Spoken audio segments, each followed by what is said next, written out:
Hi, guys. Welcome to the next episode of the Bomb Squad podcast. This is our 13th time recording this. Rein keeps deleting the audio. Hi, I'm Tanner Kraft. If you're gonna say libel about me, let's have something funny. I got something libelous. Rein's Italian. When the moon hits you. Woo! How dare you? That's a spicy meatball. Want to bring that into court? I have the DNA test right here. Get us back on track. Hi, welcome to the Bomb Squad podcast. No, you can't say that. I already said it. No, you can't do that. That's illegal. Tanner, you don't understand. Joe put runes around the room, so he is allowed to speak. You cannot speak. I hate it. Only Joe can speak. It was Joseph all along.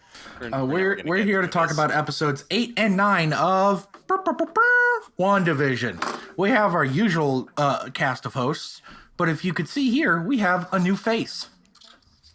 Is I, Devin Dillon. Yep, that's Devin Dillon. Hi, Devin. How you doing today? Oh, shucks, I'm doing good. This is my Devin impression. No, I'm Rein. I'm excited to get into it. Get into the television show. Last I checked, Rein, you hadn't seen any of this until very recently. When did you decide to binge it? Was it before the finale? It was after episode 7, I think. No, it was like a week, but yeah, it was when right after episode 7 came out. I just binged it all at once, and it worked fine. I'm not sure. I'm interested. It was interesting not to not have time to develop fan theories and stuff. Just to sort of just take it in all at once. Honestly, it was interesting, but not interesting enough to have much to say about it. Other than I did that, and it was neat. That's fair, considering how this thing chose to go out. It chose to go out the right way. Overall, what did you guys think of the last 2 episodes of WandaVision, where they, first off, completely dropped any of the sitcominess, which was fine. They pretty much caught up with modern times anyway. Modern Family. Modern Times hit film by Charlie Chaplin. Charlie Chaplin's Modern Family. I want to watch that.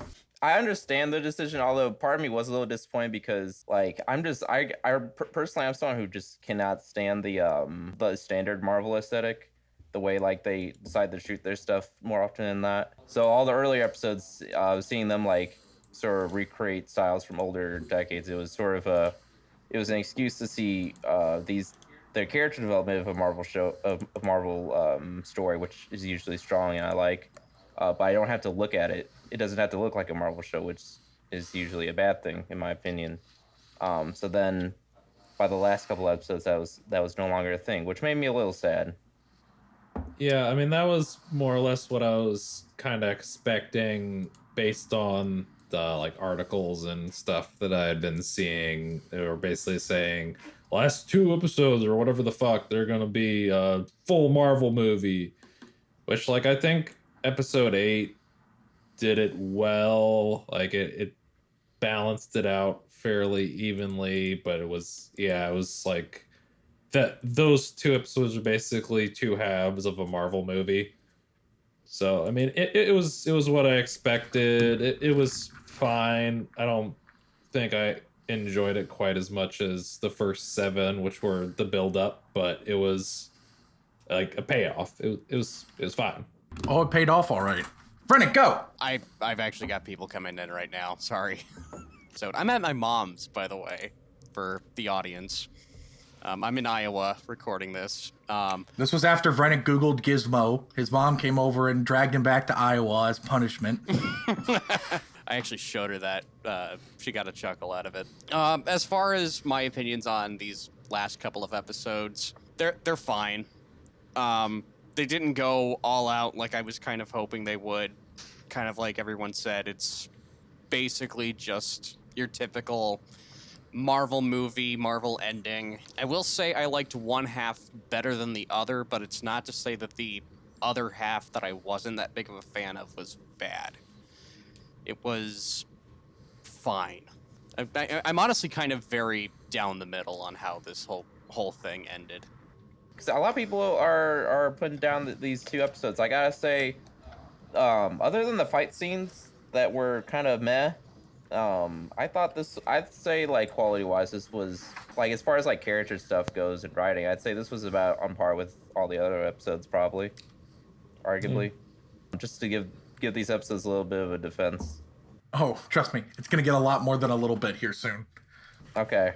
Yeah. No. Now, I interrupted Austin. Now go, Austin. Austin, hurry up.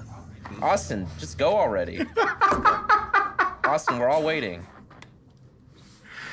I thought episode 8 was amazing. I really liked episode 8.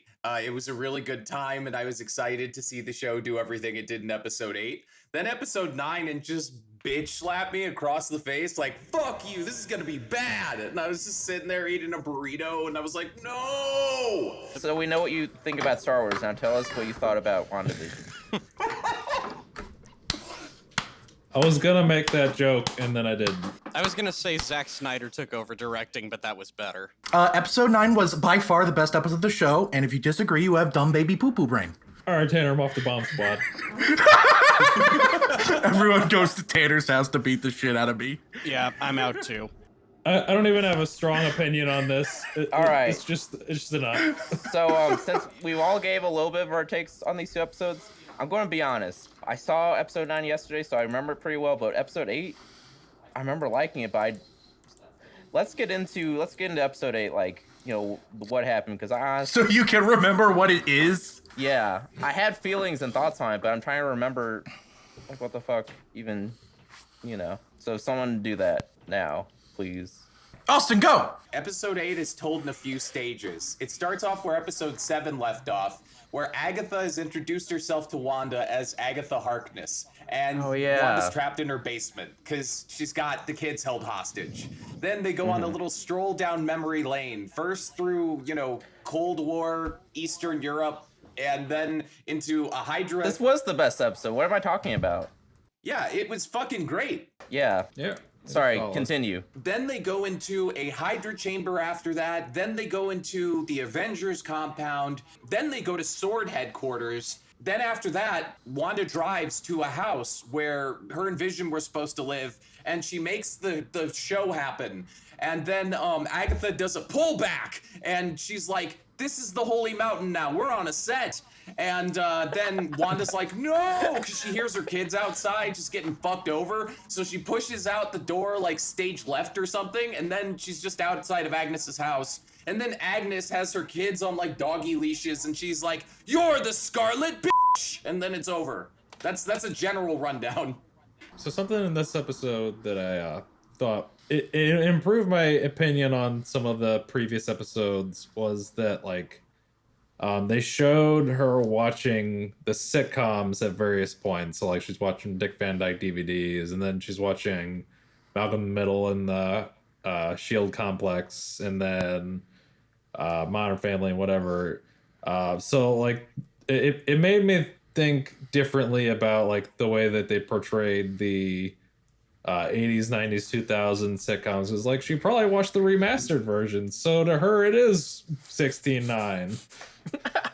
Yeah, I was telling Tanner about this the other week, where when I was watching episodes 1 through 7, the whole time I was thinking, I get how how each episode's TV aesthetic is supposed to reflect Wanda's emotional state at that point and what have you. And I thought it did a good enough job on that level. But the whole time I was like sort of disappointed because at what point did like this Eastern European woman like why is she so fixated on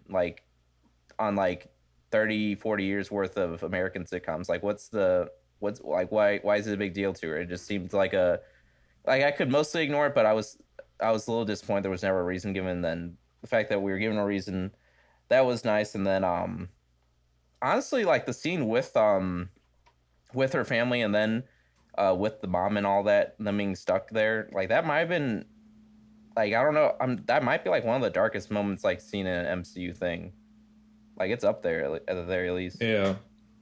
It also contradicts what Pietro said happened in Age of Ultron. In Age of Ultron, Pietro said they were eating dinner when the bombs are... We're 10 years old. Having dinner, the 4 of us. Are you suggesting Kevin Feige isn't all-seeing on this podcast? He betrayed me. Everybody betrayed me. Tanner, say it. Kevin Feige is not omniscient. You have to say it on the record. All right, I'll say it. Kevin Feige is sexy as hell. Tanner, Kevin Feige was aware of that. He just wanted to piss off CinemaSins.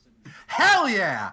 Hell yeah! Which everybody should, because CinemaSin sucks. This is called CIA propaganda in the circles that I run in, or military propaganda, Marvel Shut movies. the fuck up. I don't even get it. And so seeing a representation in the show of some Eastern Europeans getting their lives completely fucking destroyed, like parents blown up while they're watching the Dick Van Dyke Show by an American-made bomb, I was like, based! This is based! First, they turned the FBI into clowns. Now they do this. It's funny on the flip side of that. Like on my notes I made on one of them is how what's the name the FBI guy, what's his name again? Jimmy Woo! All cops are bad except for Jimmy Woo.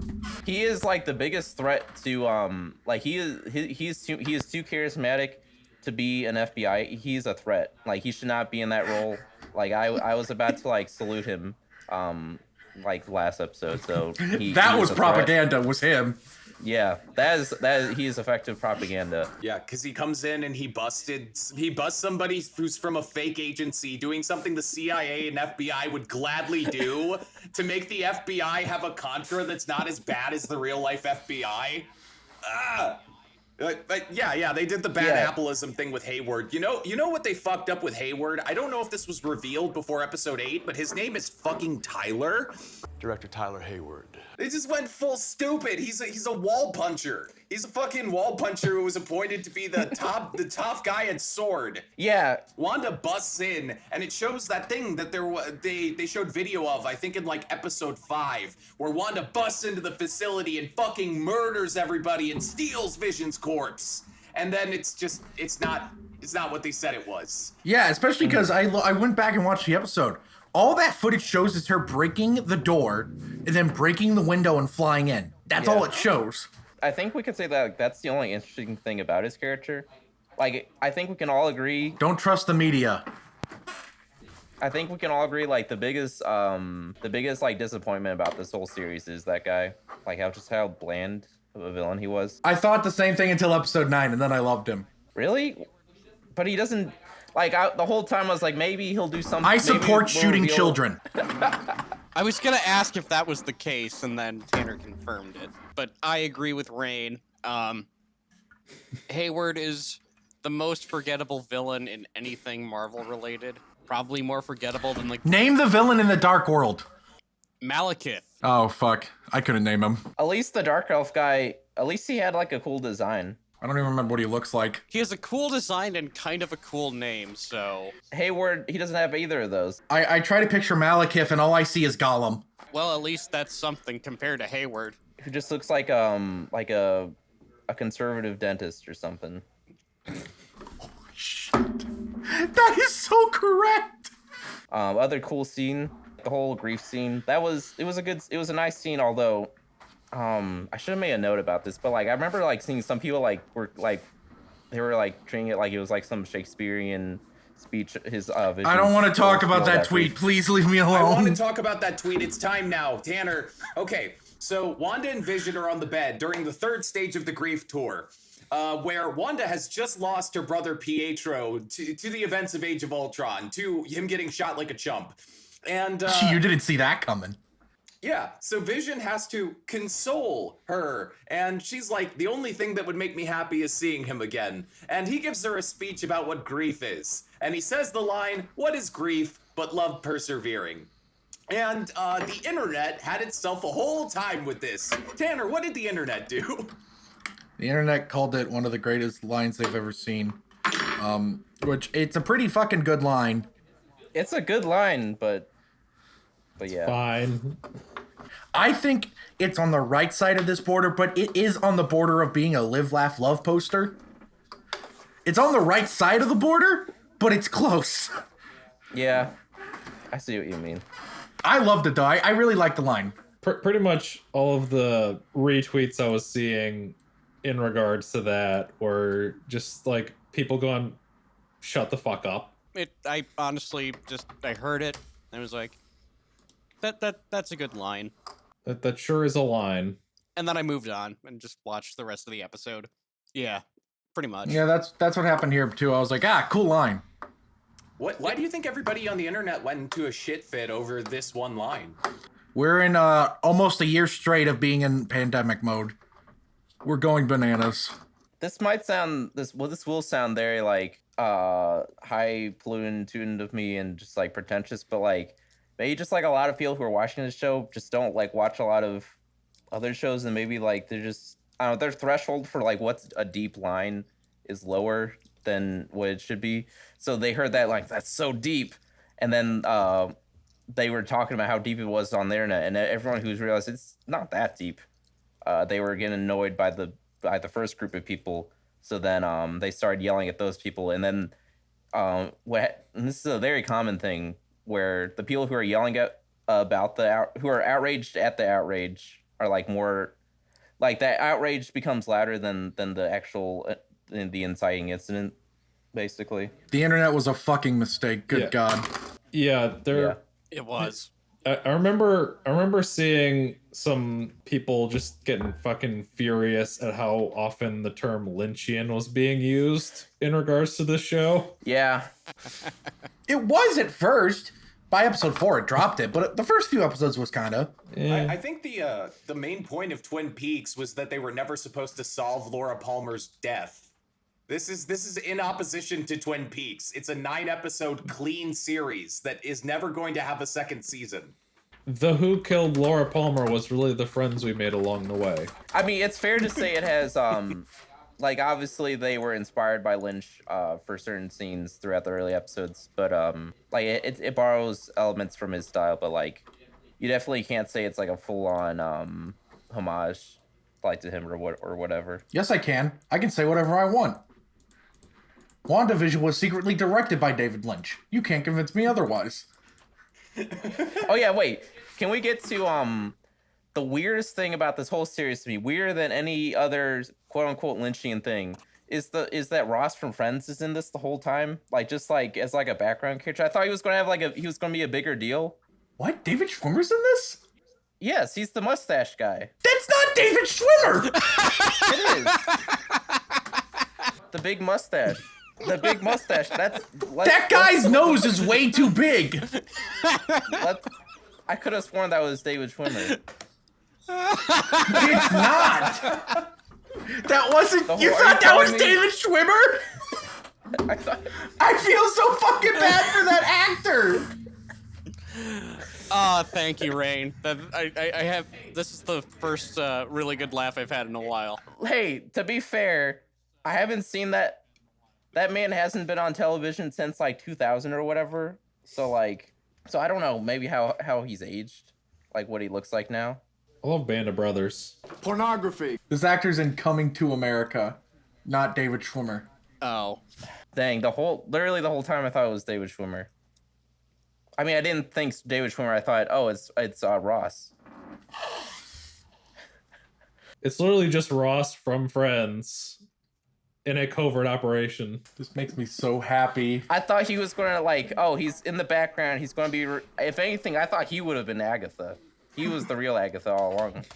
I just love the idea that you had expectations for this character because you're like, yeah, that's David Schwimmer, but it wasn't David Schwimmer. I can't get over this. If he didn't have like the cartoonist mustache, maybe I would have David Schwimmer doesn't have any facial hair. It's a very silly looking mustache. I thought it was fake. That's just his mustache. That's a real mustache. It was very silly though. That was why they skipped the 90s episode. Because David Schwimmer was there all along. This guy's photo on IMDb is fucking incredible. This man's my fucking hero. It do be a cat, though. Episode 8 was a cool intro to the finale. It was a good first half. It contextualized the series pretty well. Yeah, it was solid.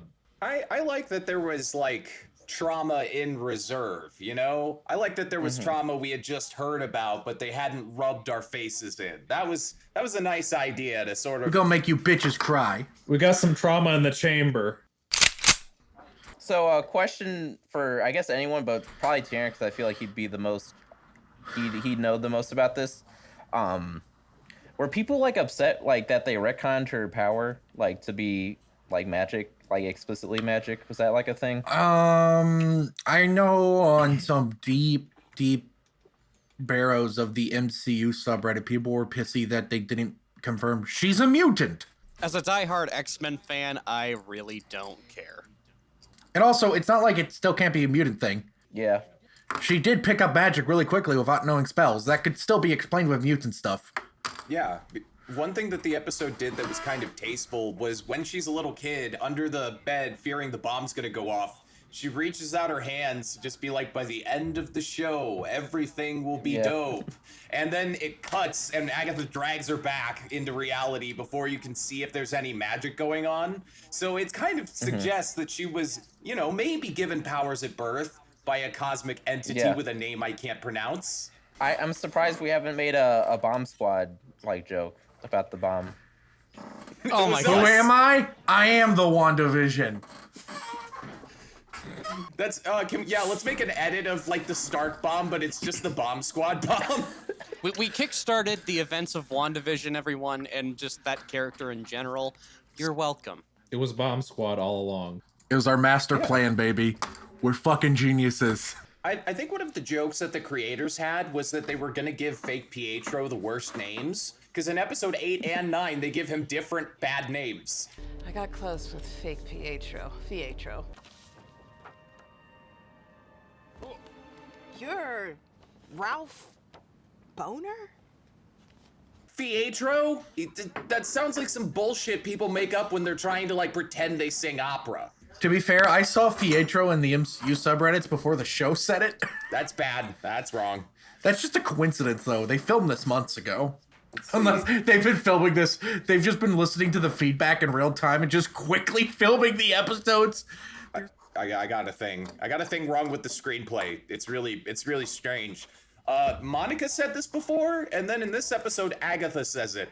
They use the phrase "your truth" in opposed to like the truth inside a certain context. Now, that was like a thing popularized by West Coast shitheads, and most notably Oprah, during a speech in 2018 at the Golden Globes. Speaking your truth is the most powerful tool we all have. Before that, people didn't traditionally say your truth, and then it sort of entered the cultural lexicon afterward. And I think it's a bad phrase to use in the screenplay for Wanda because she's a Nexus creature who can fucking make reality whatever she wants. So her truth is conditional. Appealing to her truth is fucking stupid because it can be whatever she wants. I have two big problems with this episode, and this is why it's bad. Number one, Wanda states that the episode of the Dick Van Dyke Show they're watching at the beginning of season 2, episode 21, it may look like a walnut. Incorrect. Season 2, episode 20 was it may look like a walnut. Season 2, episode 21 was my husband is a dick check grabber. Tanner, this isn't Cinema Sins. Secondly, earlier in the series, director Hayward states that Wanda's parents were killed in a bombing when she was 10 years old, and also states she was born in 1989, which would mean that scene has to take place in 1999. But the first season of Malcolm in the Middle didn't come out on DVD until 2003. We did it, folks. We ended it. 60 seconds of logos. Oh god. All right. That second one about Malcolm in the Middle was so highly upvoted on one of the Reddit comments about the show. It was one of the dumbest fucking things. Someone said it ruined the show for them. Why are nerds like this? Let's talk about the post-credits scene. Was that White Vision? Tanner, that's a slur. I was about to say the KKK. It's the one where they introduce that Hayward created Dennis from Bill and Ted's Face the Music. Here's something that's interesting. The noise that plays when the second bomb hits the bombed out living room, the noise that plays, same noise that the toaster makes on episode 1.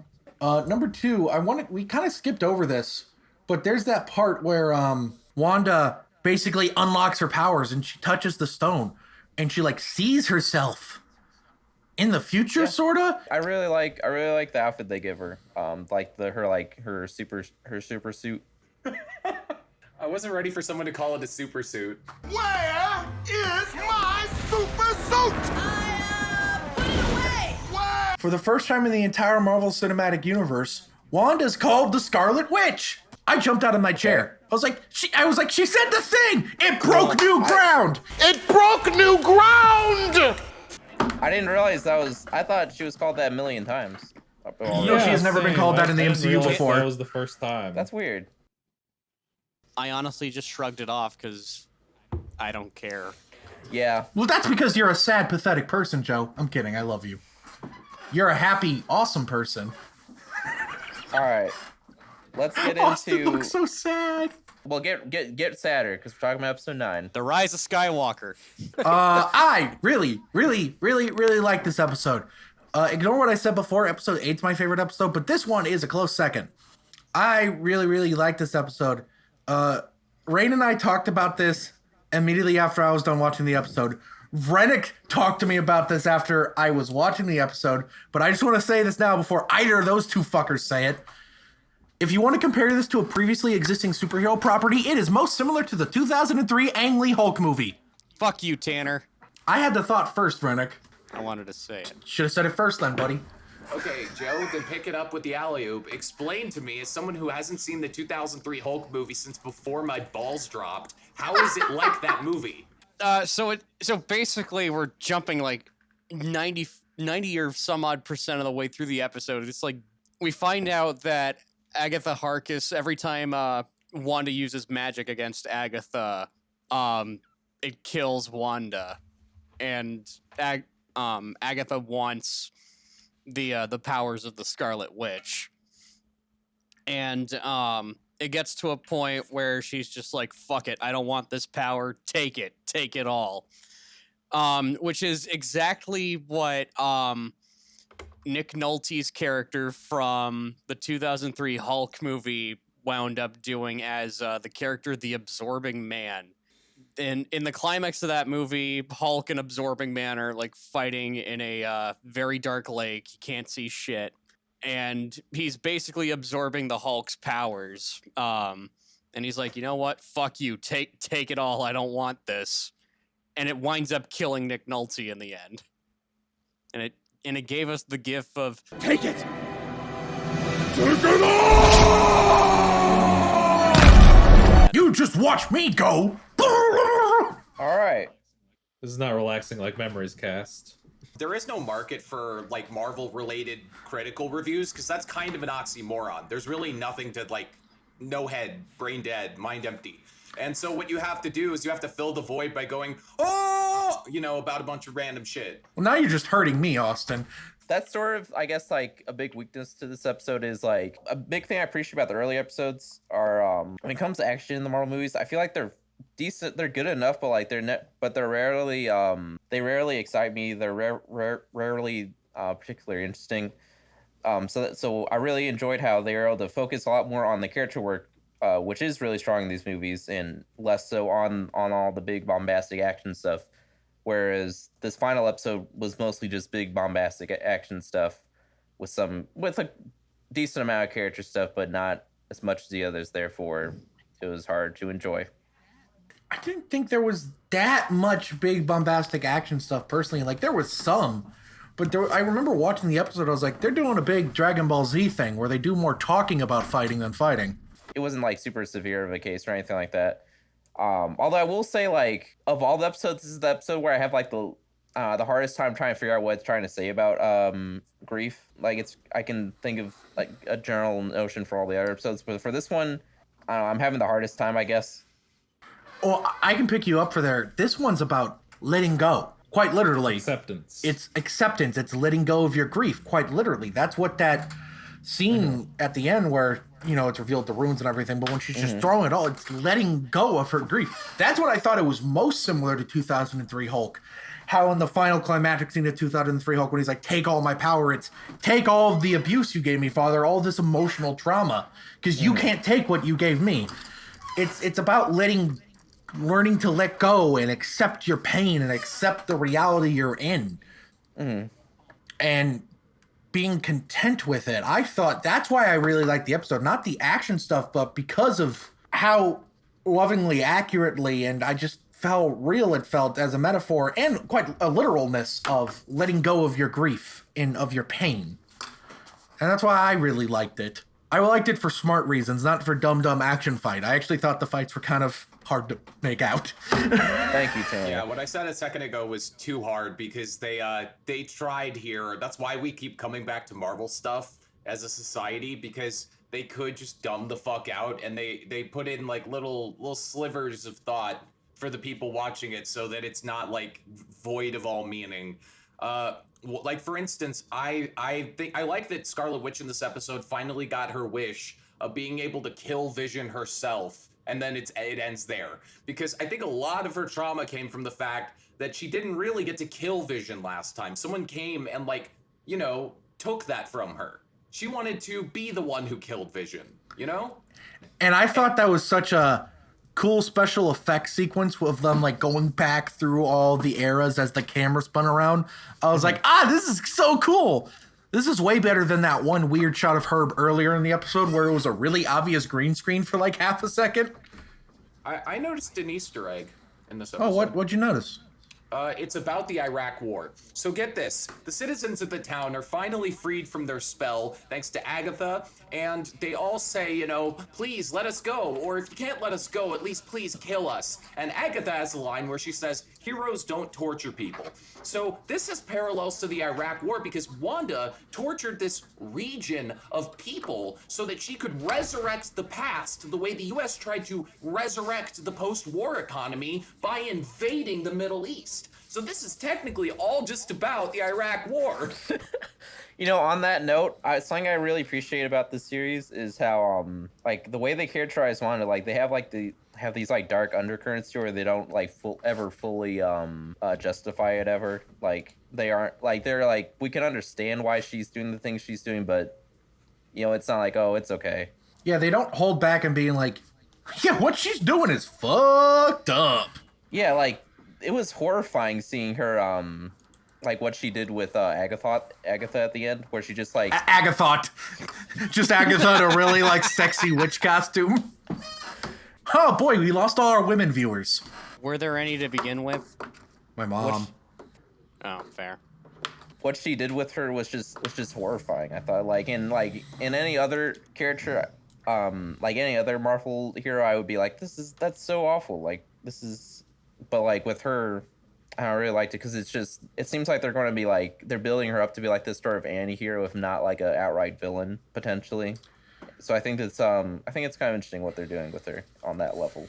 Which is what she is in the comics. She's rarely ever explicitly a hero. She really blurs the lines a lot of the time, which I'm excited for. And I think eventually Wanda kills Agatha. I can't remember what series it's in.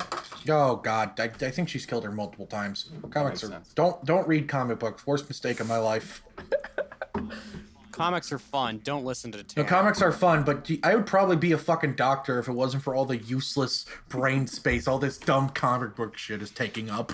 Man, just imagine that if you could trade in if I could trade in all my trivia about like Dr. Doom and replace it with like calculus, just how amazing that would be. Like an engineering degree. Wait, hold on, where's the exchange rate on this? What's the exchange rate on this? The only comic you need to read is The Dark Knight Strikes Again. Oh God.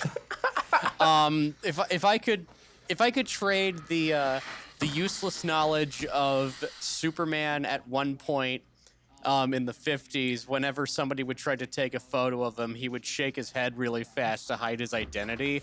If I could just trade that for like the knowledge to build a car or some shit. I don't think those are equal. You have to go small, like how to properly level a painting. Can I trade all the episodes of One Piece I've watched for being an actual professional editor? Dude, that trade would work. That is sufficient alchemy right there. Yeah, that works. I want to get into One Piece. I've read like 20 chapters and it's like I'm enjoying this. I know I would enjoy the rest, but it's just like that's like climbing Mount Everest as far as like the amount of reading material I would have to do. At this point, I'm just too invested and I need to see it through. Yeah, I know if I would have. So back to WandaVision. Thank you, Tanner. Tim, did you give your thoughts on this episode? I don't really have a whole lot to say about it. Like it was a fine finale. Yeah, basically just the big Marvel blowout, which was more or less what I was expecting. I like your zen about it, though. How are you prepared for this? Because I was actually disappointed. They always said that the last 2 episodes were going to be like this in like every article about this show since like November. That's what prepared me pretty much. I didn't even read any articles, and I was just like, I kind of see where this is going, but I don't want it to be like this. I don't think I ever expected it to be full Lynch. I was pleasantly surprised that it was as weird as it was for as long as it was. Yeah, this is about as weird as you could easily expect a MCU thing to be. I don't know. Loki could be weirder. It could be. I'm not planning on it, but maybe. My theory is that this was about the Iraq War. Falcon and the Winter Soldier is about the Arab Spring, and Loki is about the rise of Trumpism. Okay, calling it right now. What about the other 2 Marvel shows coming out this year? Oh, are you talking about Secret Invasion? No, I'm talking about Hawkeye and Miss Marvel. And then what about the 4 other Marvel movies? And then what about the What If cartoon that's also coming out this year? What if Bernie won the election? Yeah. What If is about alternate communist universe where everything's utopian and there's like equality for everybody. Captain Soviet Union. Hawkeye is secretly about Gladio, Operation Gladio. I want to imagine like a Soviet Union version of Captain America where he carries the shield and also a sickle. I'm kind of happy that Falcon and the Winter Soldier is starting 2 weeks from yesterday. I kind of like this now. Yeah, it feels like, and then it's going to transition if the Black Widow movie comes out in May. Mm-hmm. It depends on how good the vaccination ramps up here in March and April, I think, but Disney seems committed for now. That'll come out in May, and then in June we get Loki, and then in July and August we're going to get What If. Oh, and then the Shang-Chi movie comes out in July, I think, too. And we haven't seen a trailer for it. Does it? I thought it was Eternals. No, Eternals comes out in November, and then Spider-Man 3's in December. It's a fucking packed year. Oh, and then there's still the Hawkeye and the Miss Marvel shows that are coming out later this year. Oh, God. It's too much. Don't say that. We kind of liked this. I love the no. This is what I've always wanted. This is good. I was going to say this for the finale, or conclusion, but I would say like this WandaVision has probably been like my top 5 MCU sort of things. Yeah, that's fair. Same here, I'd say. I'm not. I'd rank it around where I'd rank Homecoming or the first Iron Man movie. I like this slightly more than like Ragnarok, I guess, which is probably was my 3rd or 4th favorite MCU thing. Ragnarok is amazing. For me, I'd say this ranks at around like 10 or 11. We haven't talked about the cool way the Vision fight resolves. In how it just kind of ends and we don't address it. No, that's good. No, I'm talking about how they finally stop fighting. How Vision's like, bitch, aren't you the Vision? And he's like, That's such a Vision way. He wouldn't use his fists, he'd use his brain. Little thing before we get into that, I guess I really liked the sound effects they used for White Vision's stuff versus regular Vision, like the way his laser beam sounded. Did anyone else notice that? I did notice that, and I thought it was awesome. Yeah, because when they were shooting at each other and they were like leveling off beams like it was a Harry Potter fight, they had totally different like waves going through different modulations and shit, and it was really cool. Also, I thought while the fight was going on, something I appreciated but was hoping there would have been more of, if we were as far as the fight was concerned, was the way Vision used his phasing ability, like creatively. I thought that was neat. What little we did see. It was that old picture from the internet of the guy with the finger pointing out of his mouth that says "No you," because they were both just like, "Oh, let me grab some shit on you," and then they just phase away. Yeah. I did think the times when it was close up when they were fighting were kind of cool at times. The problem was it did the Man of Steel thing where it just cut to things that were like way too wide, so I can't tell what's going on. Man of Steel does that a lot, and this episode of the show did it a lot too. I think you made that comparison earlier, Vernick. And it did a lot better than Man of Steel. Yeah, it did do it better than Man of Steel, but I still don't like it when that kind of stuff is like 2 people fighting really close and you're like 300 feet away. What the fuck? Yeah. I don't like it either. It saves you money on the CGI, I guess. And again, I do think it did it better than Man of Steel, but I liked it when it was close up and I could tell what was going on. Because when it was close, it didn't cut a lot. I could tell what was going on. I'm really interested to see what they do with White Vision after this. That feels weird to say, but... Just call him Dennis. I'm very like, because like it's an interesting dynamic how he's, as far as I'm aware, I could have misunderstood it, but like he's basically he has like Vision's memories, but he doesn't actually feel like Vision, like he doesn't have like emotions or whatever. So I'm curious like what they're going. He doesn't have I'm the curious, stone. like, what He they're doesn't going- have the soul. Yeah, so I'm curious what they're going to like. That's a neat opportunity for some character stuff in the future. It's an interesting arc in the comics where White Vision is in the comics. That's a comics thing, where like Scarlet Witch finds him and he's like, my Vision, and he's like, I remember loving you, but I don't love you. I don't feel anything. And Scarlet Witch is like, oh. No, she doesn't do that. I think this is either before or after the No More Mutants thing. I can't remember. It was before. That was something I didn't like about the episode, was how that fight ended. I loved it. I loved how they used their thoughts. Yeah, that part's okay. But then he boops his memories into being, and then he goes, I am Vision. Peace! And then just fucks out of there. And I was just like... That was my biggest issue with it as well. It's just he gets his memories back, says, I am Vision, gets the fuck out of there, and then it's never brought up again. It will be, though, I bet. I had a problem with it at first. And that annoys me. Here's the thing. I just expect this to be comic books, but on TV. So comic books do that thing all the fucking time where they're like, all right, make sure you buy this fucking Vision Jacks Off number 72 in order to see what happens next. Tanner, they're comics, not porn mags. I remember I bought a Spider-Man comic at a 7-Eleven. I bought a Spider-Man comic at a 7-Eleven once, and I was just reading through it at 12 years old. And the last panel is Peter Parker walking out on Aunt May, and I think J. Jonah Jameson fucking. And I was 12 years old. I don't even think I knew what sex was yet. And I was just like, huh?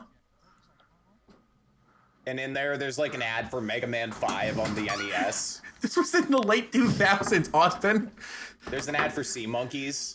There we go. yeah, there's still an ad for Mega Man 5 on the NES on it. All right. Do we have anything else to say about Vision for this episode?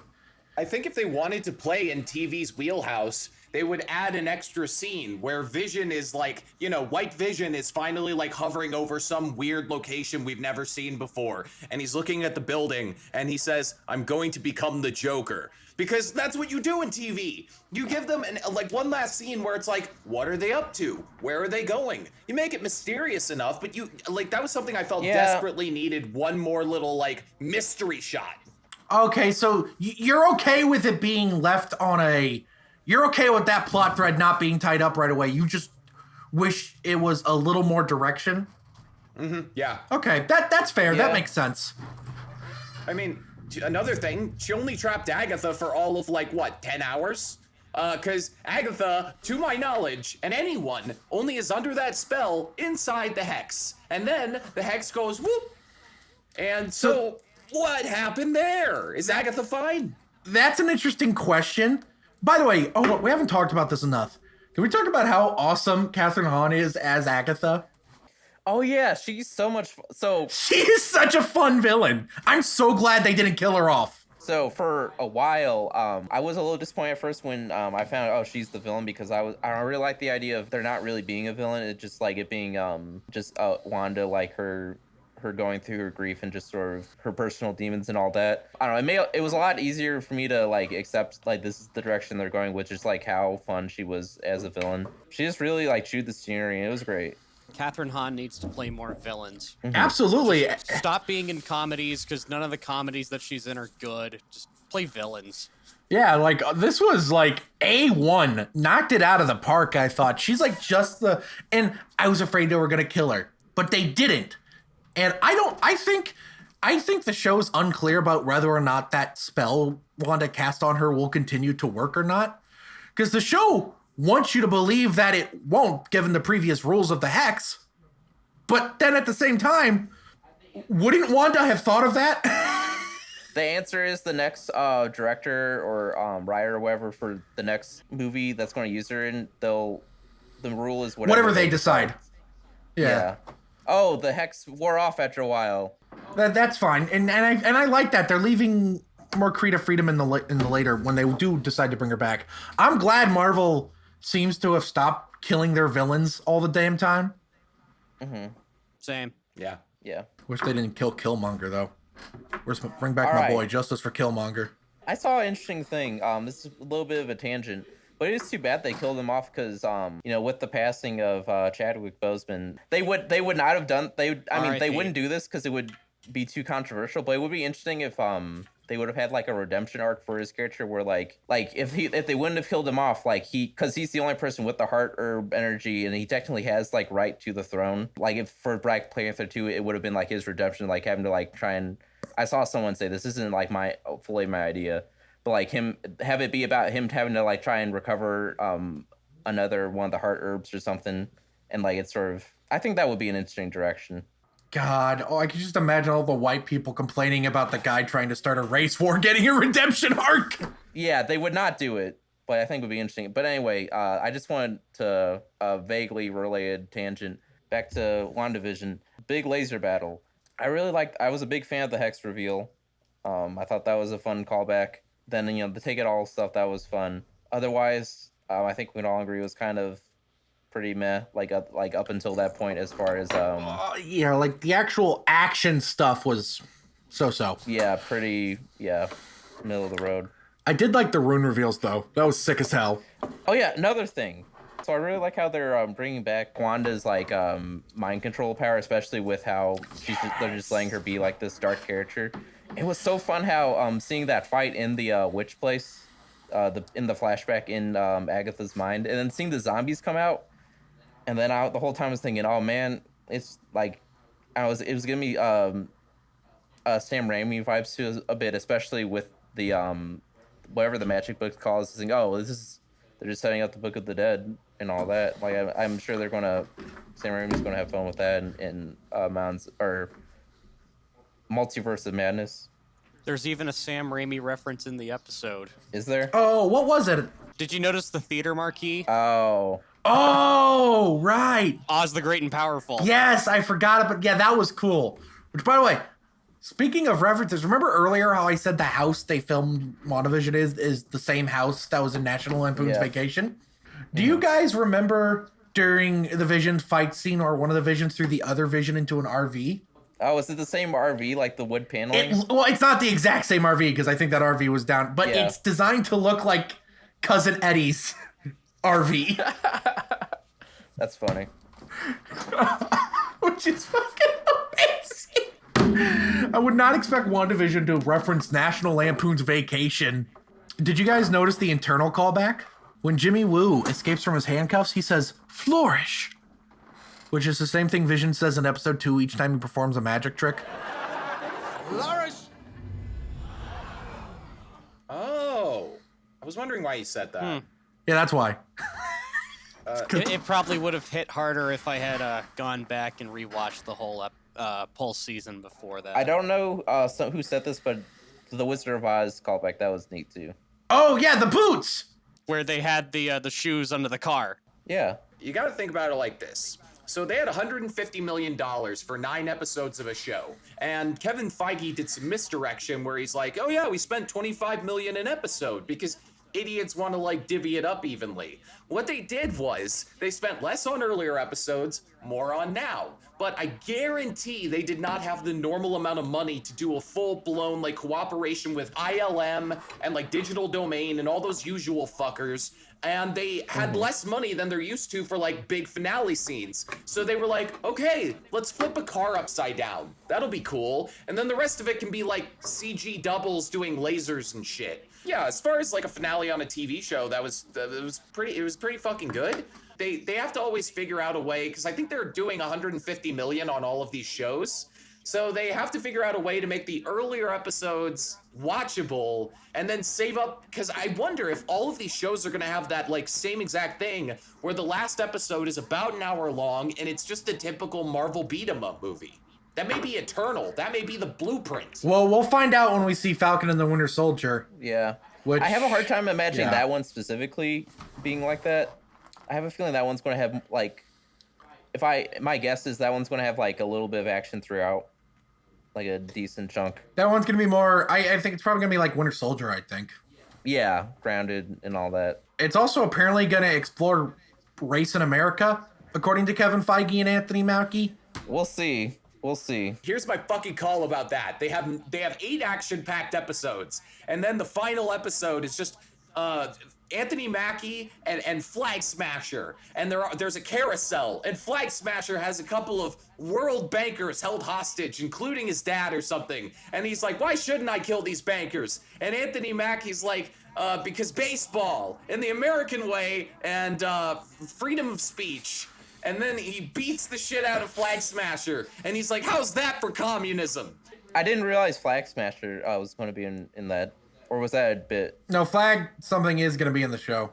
Yeah, That's Karl funny. Marx is the villain of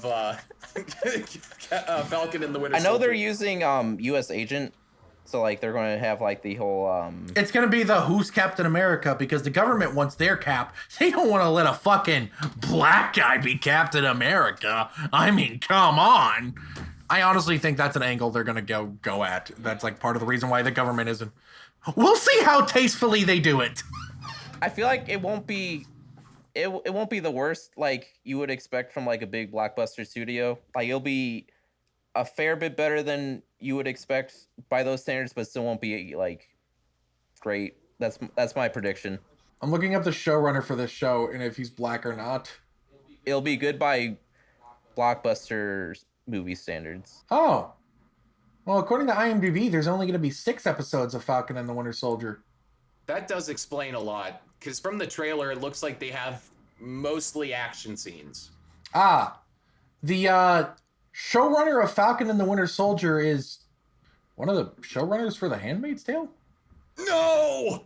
Oh, no, don't. Oh, never mind. Just a director of some of the episodes, not a showrunner. In terms of show running, this woman has done The Voice? Interesting. Oh, no, it's called The Loudest Voice. Hold on, that's different.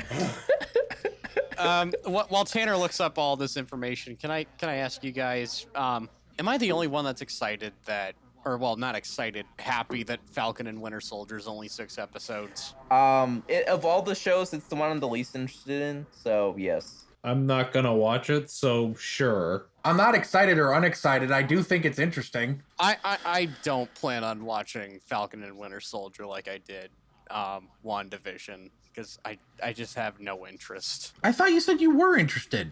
Lightly. It's more just morbid curiosity. I don't know. It's like the more that I have seen of it. I distinctly remember talking to you, and you kept saying you were way more interested in Falcon and the Winter Soldier than WandaVision. No. I remember this. Joe was like, "Oh my god, I can't wait." Then he got up on the park bench we were sitting at and started loudly declaring, "Falcon, Winter Soldier." And he was like, "I say Falcon, you say Winter Soldier, Falcon." And then all the people in the park are like, "Winter Soldier."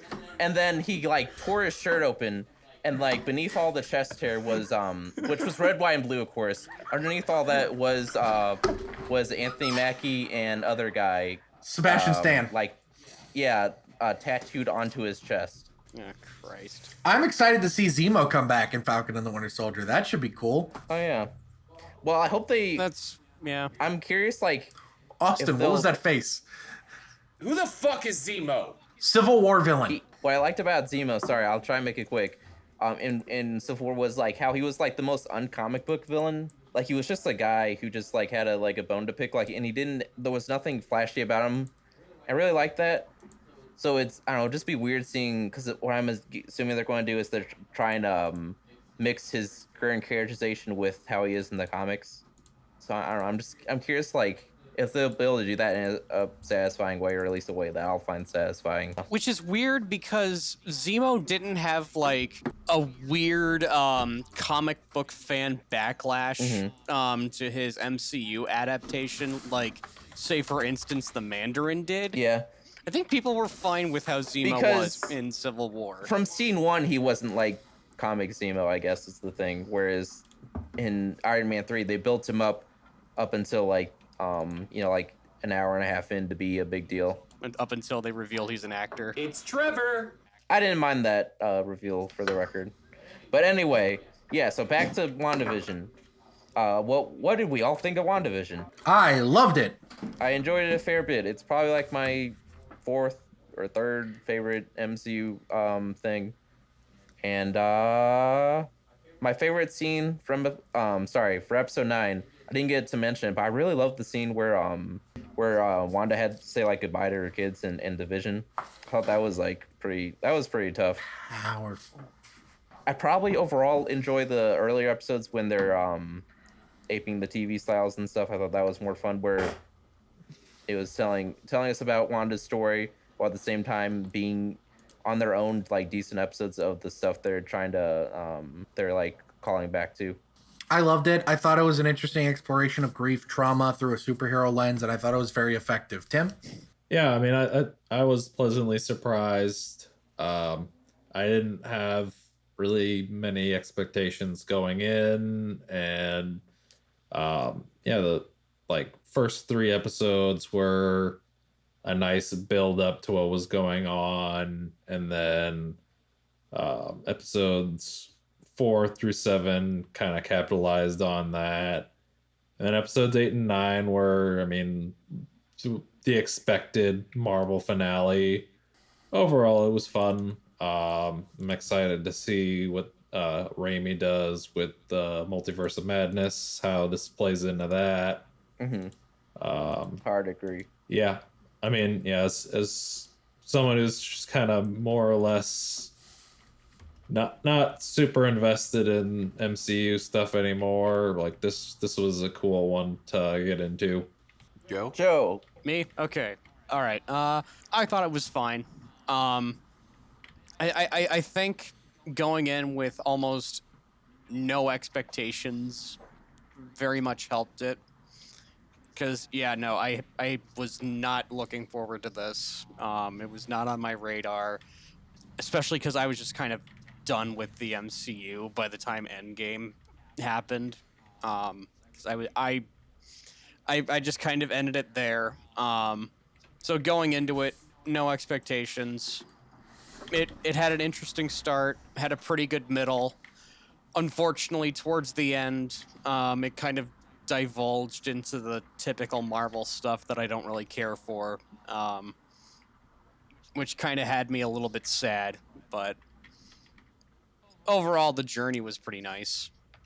Austin, hurry up. I was making jokes about this before it came out. It sounded dumb as fuck. I have WandaVision. Are you kidding me?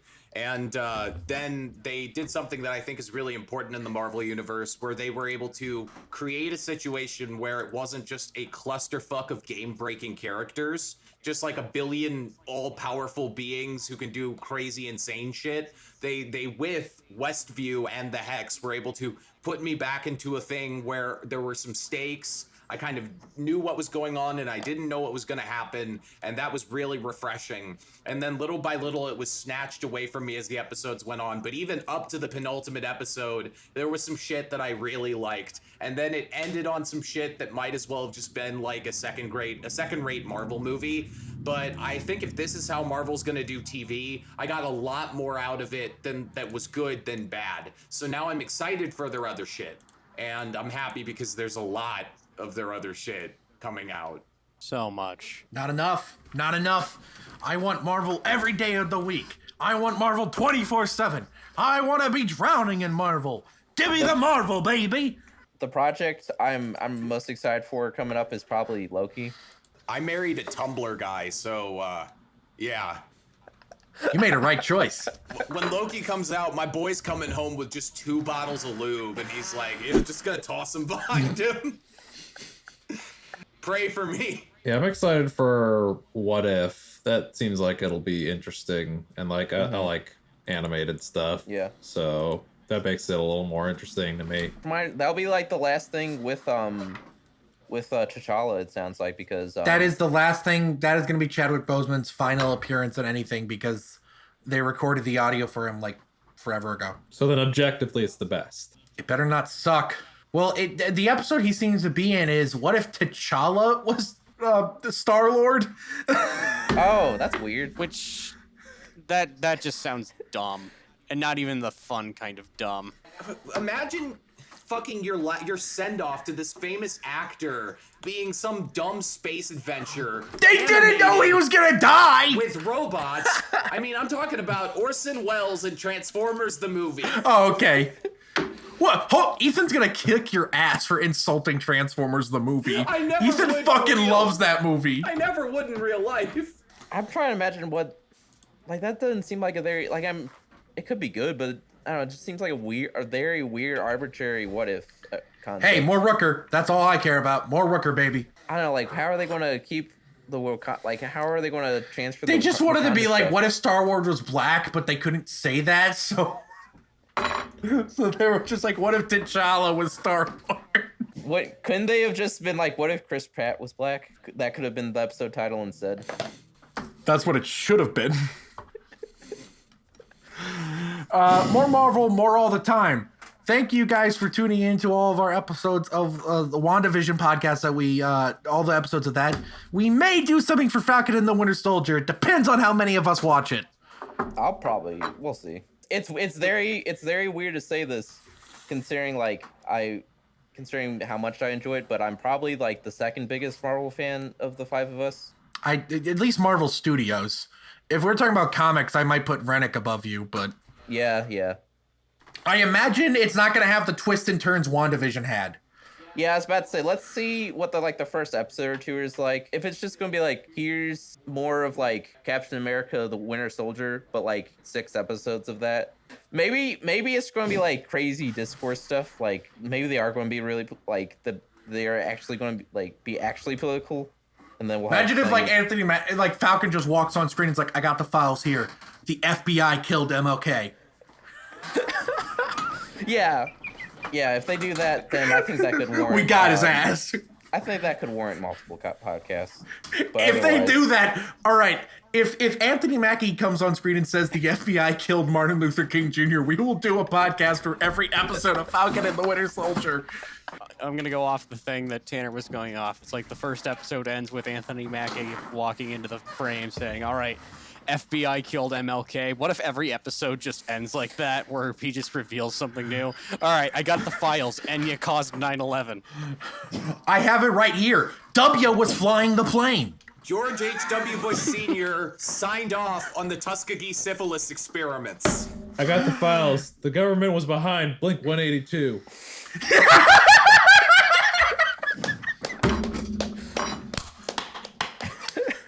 Thank you guys for watching. We'll probably do something for Falcon and the Winter Soldier in May when it ends. Bye-bye.